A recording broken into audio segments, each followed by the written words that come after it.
জামাত ইসলামের নজিরবিহীন বিজয়কে ছিনিয়ে নেওয়া হয়েছে, ব্যর্থ করে দেওয়া হয়েছে। কিভাবে অতি সূক্ষ্ম এবং ভয়ানক কারচুপি করা হয়েছে, ইঞ্জিনিয়ারিং করা হয়েছে, রেজাল্ট টেম্পারিং করা হয়েছে, আমাদের কাছে দেশের বিভিন্ন জায়গা থেকে, বিশেষ করে ঢাকার আসনগুলোতে, ঢাকায় গুরুত্বপূর্ণ ইনক্লুডিং তারেক রহমানের আসন সহ সব আসনে জামাত জিতেছে, কিন্তু হারিয়ে দেওয়া হয়েছে। This is true. প্রত্যক্ষদর্শী অনেকের কাছ থেকে আমি তথ্য প্রমাণ পাচ্ছি এবং অবাক হচ্ছি। হ্যাঁ, জামাত এখানে ব্যর্থতার পরিচয় দিয়েছে, তারা ইনস্ট্যান্ট কিছু করতে পারেনি। ভয়াবহ কারচুপি হয়েছে, দেশের বিভিন্ন জায়গায় হয়েছে, ঢাকায় হয়েছে সবচেয়ে বেশি। যখনই দেখছে, আমার একটা বক্তব্য নিয়ে আপনারা অনেকেই প্রশ্ন তুলছেন যে চারদিকে জামাতের বিজয় শুরু হয়ে গেছে। হ্যাঁ, বিজয় শুরু হয়ে গেছিল, এটাই সত্য, আমি সঠিক বলেছিলাম।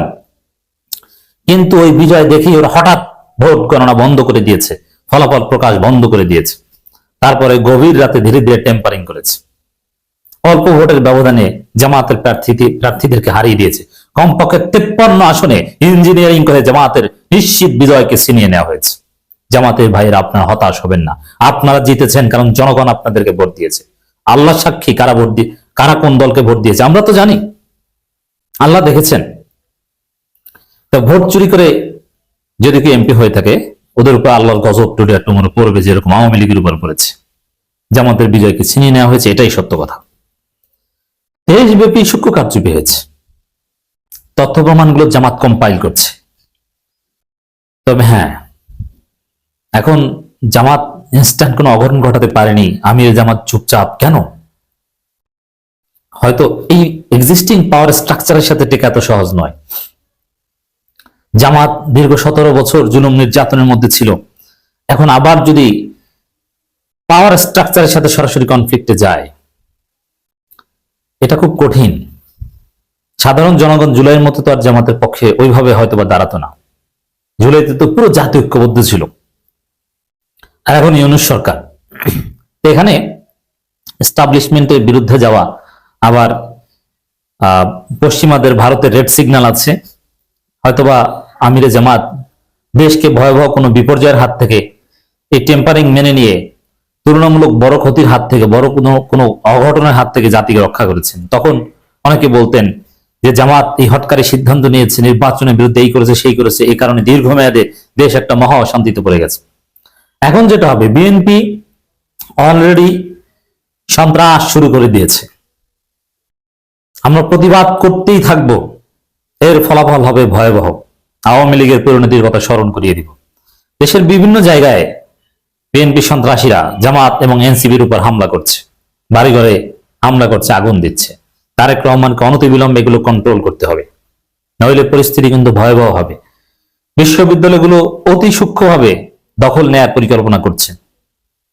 একসাথে সব দখল নেবে তা না, ধীরে ধীরে। জগন্নাথ বিশ্ববিদ্যালয় নিয়ে ইশরাক এবং বিএনপির লোকজন ভয়াবহ পরিকল্পনা করছে, যেখানে শিবিরের কোনো অস্তিত্ব রাখবে না। সমস্ত বিশ্ববিদ্যালয় ছাত্র সংসদ অকার্যকর করে দিবে। এর মানে এরা কি গণতন্ত্রের প্রতি শ্রদ্ধাশীল?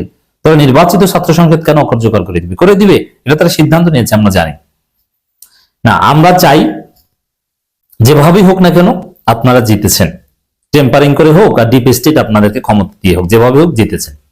এখন দেশটাকে সুন্দরভাবে চালান, আওয়ামী লীগের মতো কোনো ফেসিবাদী আচরণ করবেন না, ক্যাম্পাসগুলো দখল করতে যাবেন না। শিক্ষা প্রতিষ্ঠানে যদি হাত দিতে যান, তাহলে আপনার হাত পড়ে যাবে। কিছুদিন মজায় মজায় থাকবেন, কিন্তু একটা পর্যায়ে দেয়ালে পিঠ থেকে গেলে জনগণ ঠিকই জেগে উঠবে। তো দর্শক, আসিফ মাহমুদ সজীব ভুইয়া তিনি জানিয়েছেন এনসিপি ও 11 দলের জোট নেতাদের উপর হামলার অভিযোগ। সারজিস আলম বলেছেন তার এলাকায় কমপক্ষে 30 জায়গায় নেতাকর্মীদের উপর হামলা করেছে বিএনপি। অথচ সারজিস আলম বিজয়ীকে অভিনন্দন জানিয়ে এসেছেন। হওয়া উচিত কি ছিল? জিতেছে, ঠিক আছে, এখন পরাজিত প্রার্থীর কাছে যে শুভেচ্ছা বিনিময় করবে, তাকে সান্ত্বনা দিবে এবং সবাই ঐক্যবদ্ধভাবে একসাথে দেশটা সামনের দিকে এগিয়ে নিয়ে যাওয়ার চিন্তা করবে। দ্যাট শুড হ্যাভ বিন।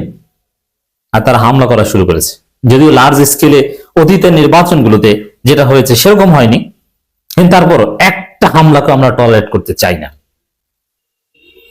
তারেক রহমানকে এগুলো স্ট্রিক্টলি দমন করতে হবে, নইলে কিন্তু পরিণতি ভালো হবে না। তো দর্শক, দেশের বিভিন্ন স্থানে এনসিপি 11 দলীয় জোটের নেতাকর্মীদের উপর হামলা অভিযোগ করেছেন জাতীয় নাগরিক পার্টির মুখপাত্র আসিফ মাহমুদ সজীব। অভিযোগ অনুযায়ী হামলাকারী শুধু নেতাদেরই নয়, তাদের বাড়িঘর ও পরিবারের সদস্যদের হুমকি দিচ্ছে।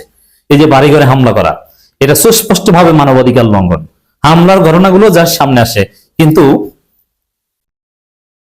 হামলা যেগুলো করা হয়নি, অলরেডি থ্রেট দেওয়া হয়েছে, এগুলো অনেকে চুপচাপ, অনেকে বাড়ি থেকে চলে গেছে, এরকম ঘটনা ঘটেছে। তো এটা কেমন বাংলাদেশ? এত রক্ত, এত জুলাই, এরপরে নেতাকর্মীরা বাড়ি থাকতে পারবে না, নির্বাচনে জয় পরাজয়ের কারণে, তাও আবার ডিপ স্টেটের মেকানিজম করে জয়, এর কারণে? এটা হতে পারে না। জামাতকে এখানে স্ট্রিক্ট রোল প্লে করতে হবে। এদেশের নাগরিক, তারা নাগরিক অধিকার, রাজনৈতিক অধিকার তাদেরকে পেতে হবে। একজন জামাত এনসিপির গায়ে যদি হাত দেওয়া হয়, কয় ঘন্টার হিসাব নিতে হবে। এখন থেকেই সোচ্চার হন, আসেন। তো জামাতের নিশ্চিত বিজয়কে ছিনিয়ে নেওয়া হয়েছে। এখন হ্যাঁ, জামাত রিয়েলিটি মেনে নিয়েছে। জামাত এই নির্বাচন বানচাল করো, জ্বালাও করো, এগুলো করতে পারবে না, এগুলো করবে না। এগুলো করলে দেশ আরো ভয়াবহ বিপর্যয়ের মধ্যে পড়বে। কারচুপির মাধ্যমে যে ক্ষতি হয়েছে, তার চাইতে বড় ক্ষতি হবে যদি জামাত এখন রিয়াকশন দেখায়। এটা আমিরে জামাত বুঝে শুনে, আমিরে জামাতের সিদ্ধান্ত অনেকে মানতে পারছেন না। বুঝবেন, কিছুদিন পর বুঝবেন যে আমিরে জামাত কতটা দূরদর্শী সিদ্ধান্ত নিয়েছে। নইলে ভয়াবহ বিপর্যয় নেমে আসবে, আবার সেই অত্যাচারের স্টিম রোলার নেমে আসবে জামাত ইসলামের উপর। কারণ ডিপ স্টেট এটা মারাত্মক জিনিস। জুলাই বিপ্লব ডিপ স্টেটকে কিচ্ছু করতে পারেনি, সে আগের স্ট্রাকচার বহাল। আমরা অনেক কিছু বলেছি, কিন্তু কিছু হয়নি, ধরাছোঁয়ার বাইরে কিছু হবে বলে মনে হচ্ছে না। তো এই পরিস্থিতিতে জামাতের এখানে তেমন কিছু করার ছিল না। জাতি হিসেবে আমরা অসহায়, অন্যায়ের কাছে আমাদের মাথা নত করতে হচ্ছে। তবে এখন তুলনামূলক ভালো যেটা, সেটা গ্রহণ করতে হবে। তুলনামূলক কম খারাপ, মাসলাহাতে মুরসালা, তাছাড়া কিছু করার নেই। দর্শক, জামাত ইসলামী অভিযোগ করছে প্রার্থীদের রহস্যজনক হার ও নির্বাচনের স্বচ্ছতা নিয়ে প্রশ্ন ঢাকা 7 আসনে বিভিন্ন জায়গায় সুস্পষ্টভাবে কিভাবে হারিয়ে দেওয়া হয়েছে সবগুলো কম্পাইল করছে। তবে হ্যাঁ, জাতিকে এটা জানাতে হবে, সংসদে যেতে হবে, শপথ নিতে হবে এবং জাতিকেও জানাতে হবে যে কিভাবে তাদেরকে পরাজয় করতে বাধ্য করা হয়েছে। তবে জনগণ যেভাবে জামাতকে উজাড় করে দিয়েছে, জনগণের প্রতি হাজারো শ্রদ্ধা। মানুষ নীরবে নিভৃতে ভোট দিয়েছে। মানুষ নতুন কিছু চেয়েছিল, দুর্নীতি চাঁদাবাজি থেকে মুক্তি চেয়েছিল, কিন্তু সেটা হয়নি। কিছুদিন পর জামাত কি জিনিস, জামাতের অভাব মানুষ ফিল করবে। জামাতের অভাব মিন্স জামাত ক্ষমতা আসলে দেশটা কত সুন্দর হতো, এটা মানুষ উপলব্ধি করবে। হায় হায় বলে আফসোস করা শুরু করবে। Just wait and C.